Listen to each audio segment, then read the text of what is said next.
Assalamualaikum warahmatullahi wabarakatuh. Perkenalkan, di sini nama saya Siti Nurlaili. Di sini saya akan menjelaskan tentang materi tentang sikap dasar konselor keterbukaan. Yang pertama itu saya akan menjelaskan tentang pengertian konseling menurut para ahli. Yang pertama di sini ada menurut Daniel. Konseling adalah suatu rangkaian pertemuan langsung dengan individu yang ditunjukkan kepada pemberian bantuan kepadanya untuk dapat menyesuaikan dirinya secara lebih efektif dengan dirinya sendiri dan dengan lingkungannya.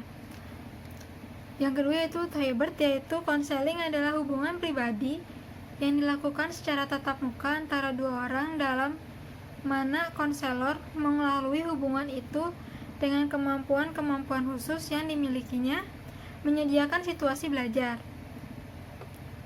Selanjutnya saya akan menjelaskan tentang tahap-tahap konseling atau tahap-tahap konselor.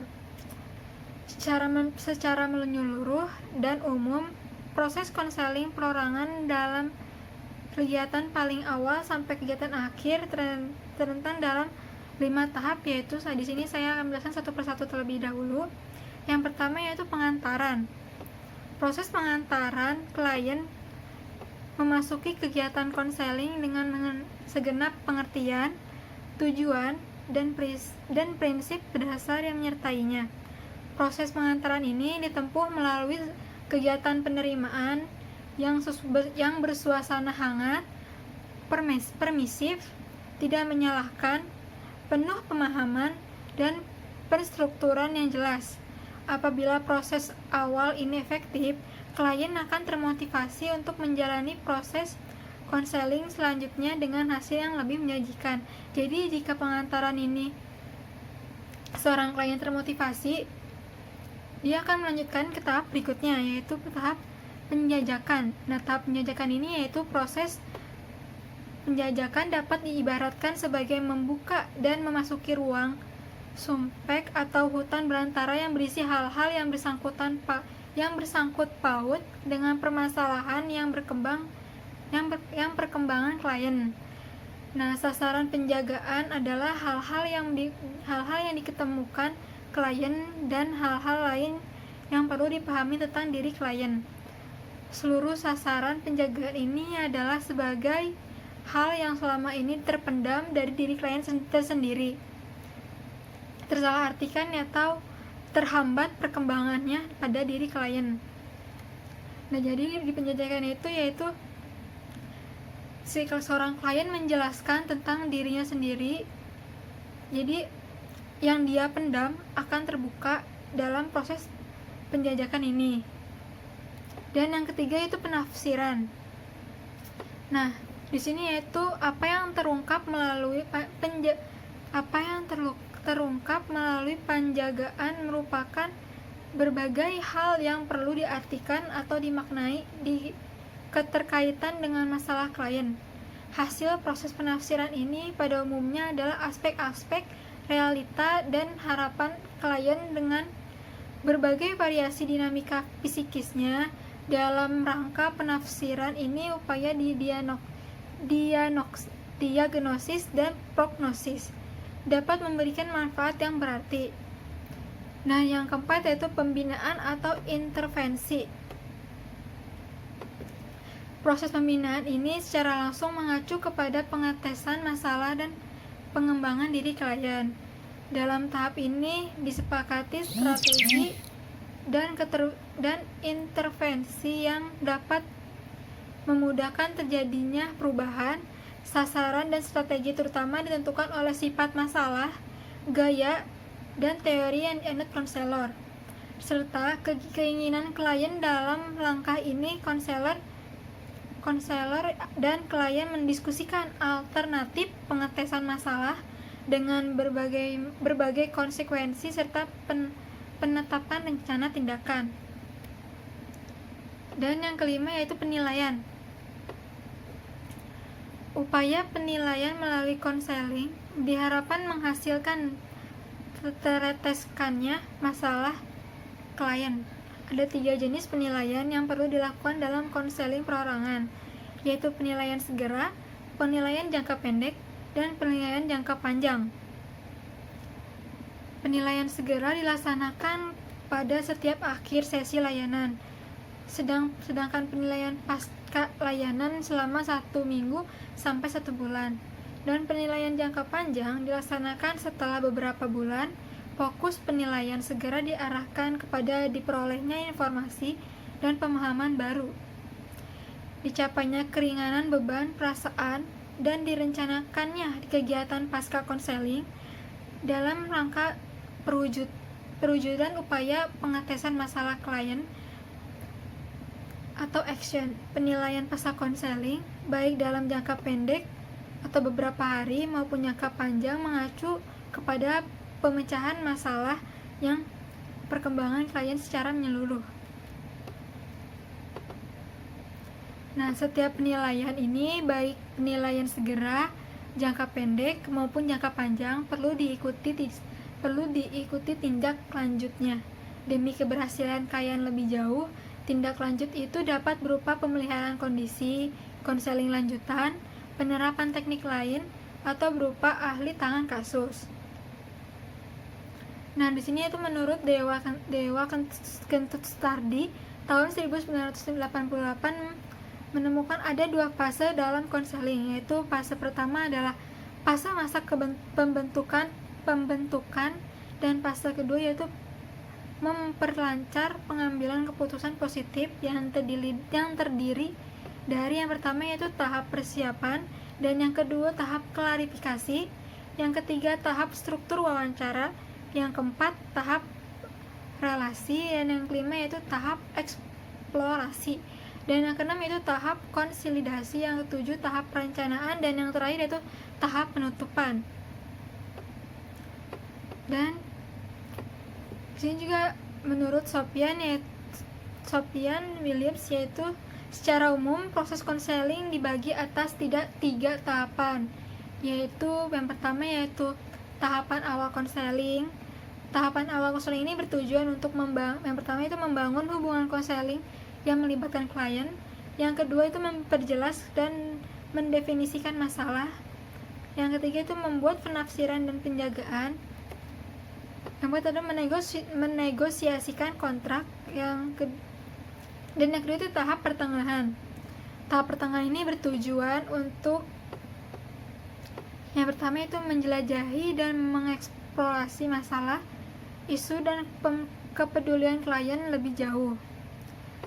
Yang kedua yaitu menjaga agar hubungan konseling selalu terpelihara, dan yang ketiga yaitu proses konseling agar berjalan sesuai kontraknya. Dan yang ketiga itu tahap akhir konseling. Tujuan dari tahap ini yaitu yang pertama itu merumuskan perubahan sikap dan perilaku yang memadai, dan yang kedua yaitu terjadinya transfer of learning pada diri klien, yang ketiga itu melaksanakan perubahan perilaku, dan terakhir itu mengakhiri hubungan konseling. Dan yang selanjutnya itu ada teknik melalui hubungan konselor. Nah, yang pertama yaitu teknik ini yang pertama menerima klien. Nah, menerima klien ini yaitu kesediaan klien dalam proses konseling akan tergantung pada seberapa baik konselor dalam menerima klien sebagaimana adanya secara positif. Dalam arti yaitu konselor tidak menuntut klien tampil dengan kondisi, cara, sikap tertentu, dan tidak memberikan label-label tertentu pada klien.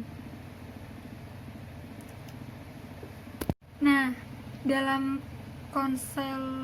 dalam sikap konselor terbuka ini yaitu yang perlu di konselor yaitu keterbukaan konselor diperlukan agar klien dapat mendorong untuk menjadi terbuka kepada konselor.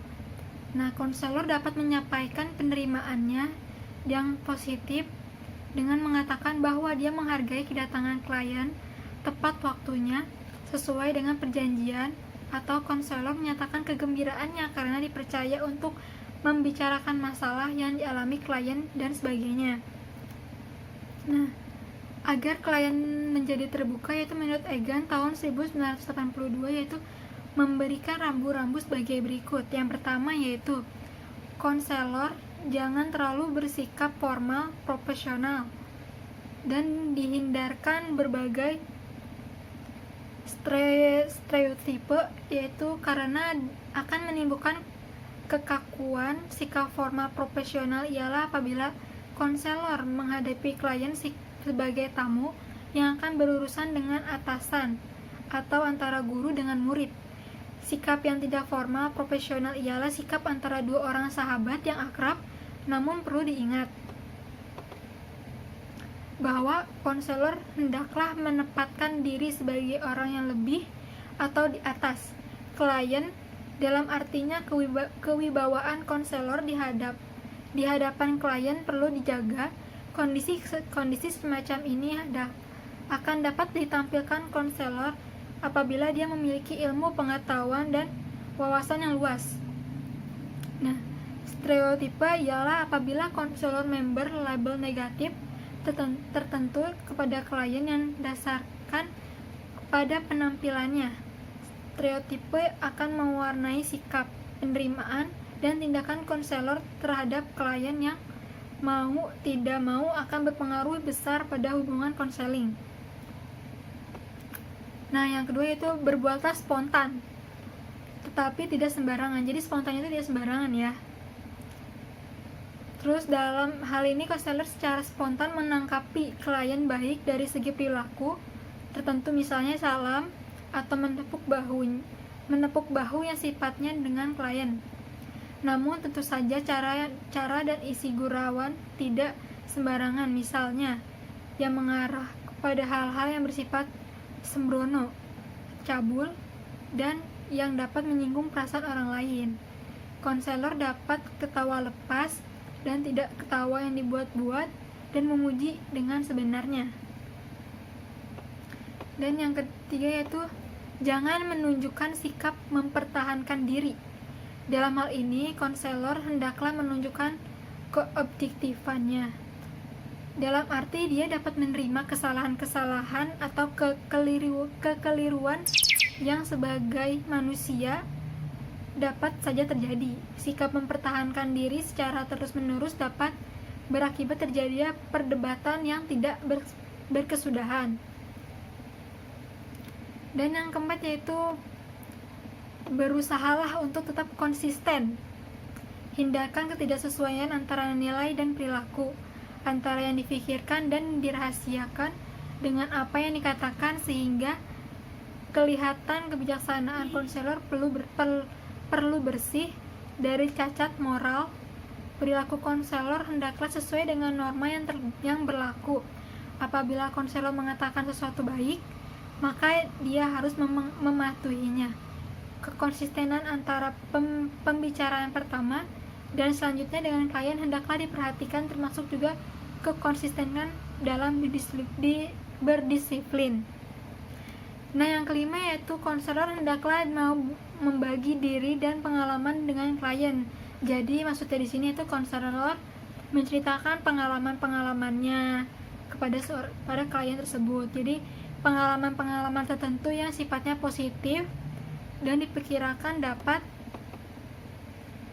dijadikan contoh oleh klien. Jadi konselor menceritakan pengalaman-pengalaman positifnya agar bisa dicontoh oleh kliennya. Jadi apabila disampaikan kepada klien akan membantu bagi tercapainya keterbukaan.